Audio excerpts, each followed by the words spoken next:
Hello जी, कैसे आप सभी लोग। मेरा नाम है विदु वीरेश्वर शर्मा और एक और नए सेशन में आप सभी का बहुत बहुत स्वागत है।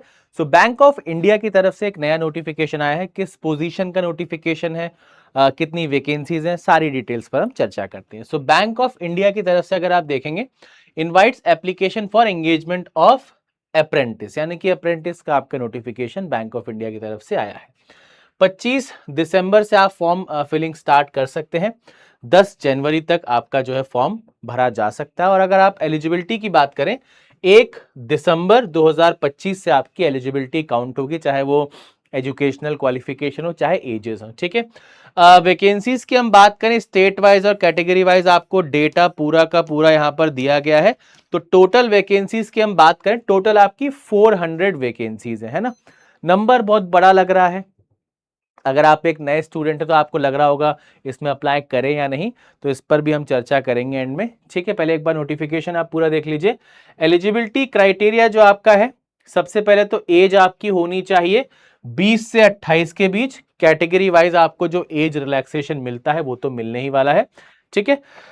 एजुकेशनल क्वालिफिकेशन में आपके पास ग्रेजुएशन की डिग्री होनी चाहिए। ठीक है।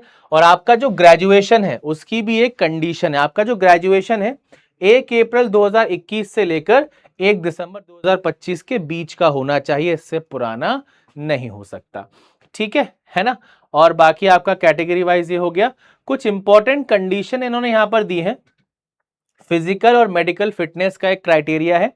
Engagement of apprentice is subject to declared medically fit as per the requirement for bank in the apprenticeship rule 1992। तो हो सकता है कुछ आपसे मेडिकल रिपोर्ट्स मांगी जाए, कुछ आपसे टेस्ट करवाए जाए, उसका रिजल्ट अगर सही आएगा, आप मेडिकली फिट अगर अनाउंस कर दिए जाते हैं, तभी कहीं ना कहीं आप इसमें अप्लाई कर सकते हैं।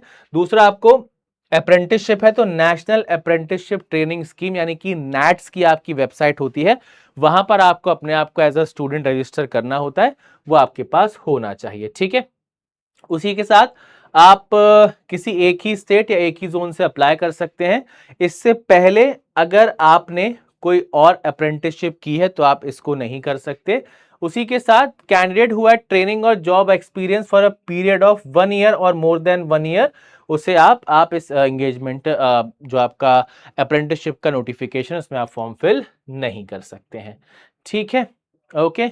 चलो, और क्या कहानी यहां पर दी है अगर हम बात करें। Okay.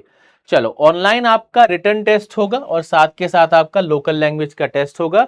GA, English, quant and reasoning और कंप्यूटर। क्वांट रीजनिंग आपका साथ में आ चुका है। 25-25 मार्क्स के आपके क्वेश्चन आएंगे और 100 नंबर का आपका टोटल ये पेपर हो चुका है। ठीक है ना।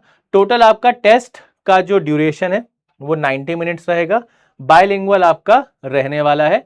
और इंपॉर्टेंट चीज दी है, मिनिमम क्वालिफाइंग मार्क्स आपको लेकर आने English, general awareness, quant reasoning और कंप्यूटर में। ठीक है। लोकल लैंग्वेज का टेस्ट आपको पता ही है। अगर आपने उस स्टेट की भाषा 10th या 12th में एज अ सब्जेक्ट पढ़ा है तो आपको लोकल लैंग्वेज टेस्ट नहीं देना होता, अदरवाइज आपको लोकल लैंग्वेज टेस्ट देना होता है। अब ये आपकी अप्रेंटिसशिप है, यानी कि पहली चीज तो परमानेंट जॉब नहीं है, ट्रेनिंग होती है ना। और ट्रेनिंग की आपकी जो सैलरी नहीं होती, स्टाइपेंड उसको बोलते हैं, तो 13,000 आपका स्टाइपेंड रहेगा। ठीक है। 8,500 बैंक की तरफ से, 4,500 सरकार की तरफ से। ठीक है ना। 1 साल की आपकी ट्रेनिंग होती है, 1 साल के बाद आपको tata bye bye goodbye कर दिया जाता है। ठीक है ना। ये सारी की सारी आपकी चीजें हैं। फाइनल जो भी डॉक्यूमेंट्स वगैरह आपको सबमिट करने हैं ये आप देख लीजिएगा। ठीक है। एप्लीकेशन फीस हमारी क्या रहने वाली है, अगर आप एक पीडब्ल्यूबीडी कैंडिडेट हैं तो 400 प्लस जीएसटी आपकी फीस रहेगी। अगर आप एससी एसटी या विमेन कैंडिडेट हैं तो आपकी 600 प्लस जीएसटी। और दी गई कैटेगरीज के अलावा बाकी सभी स्टूडेंट्स के लिए आपकी फीस रहने वाली है 800 प्लस जीएसटी। ठीक है ना। चलो, तो भाई ये पूरी की पूरी आई थिंक इंफॉर्मेशन थी। इससे ज्यादा हमारे पास ऐसा कुछ खास जो है कहीं ना कहीं डेटा नहीं है ना। तो देखो भाई, अप्रेंटिसशिप का नोटिफिकेशन है।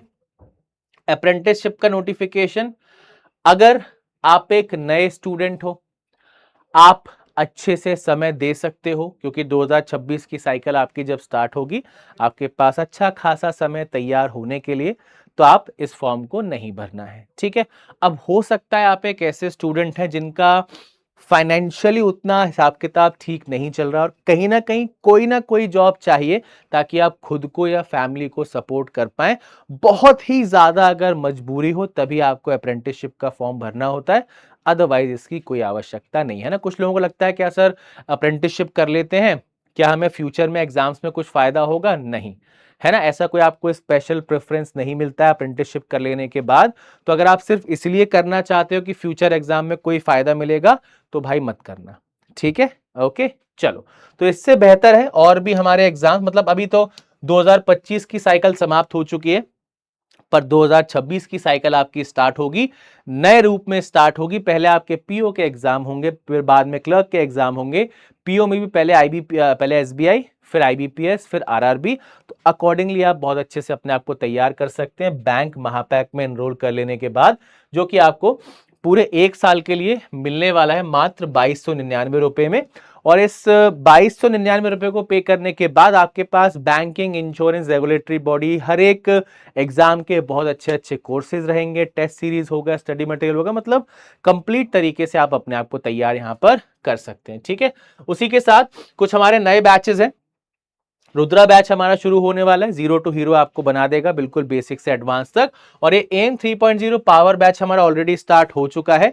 यहां पर हम क्या करने वाले हैं, बिल्कुल बेसिक लेवल से आपको पिक करके और एडवांस लेवल तक ले जाएंगे ताकि आप प्री और मेंस बहुत अच्छे से यहां पर क्लियर कर लें, ठीक है भाई। और भी अगर हम बात करें 2026 में आपके अगर क्लैरिकल एग्जाम्स को आप क्लियर करना चाहते हैं तो क्लर्क का आपका एक बैच आ चुका है और एसबीआई का आपका बैच यहां पर एक और हमने स्टार्ट कर दिया है, ठीक है भाई। तो 2025 जैसा भी गया, वहां के परफॉर्मेंस से हम 2026 को खराब नहीं होने देंगे। हाँ, पिछले साल जो गलतियां हुई हैं उन पर इस साल काम करेंगे और 2026 में डेफिनेटली अपनी फेवरेट बैंक जॉब हम प्राप्त कर लेंगे। तो कोई भी सवाल, कोई भी क्वेरी आपके मन में हो, कमेंट सेक्शन में जरूर लिखिएगा। मिलते हैं एक और नए सेशन में, तब तक के लिए बाय बाय एंड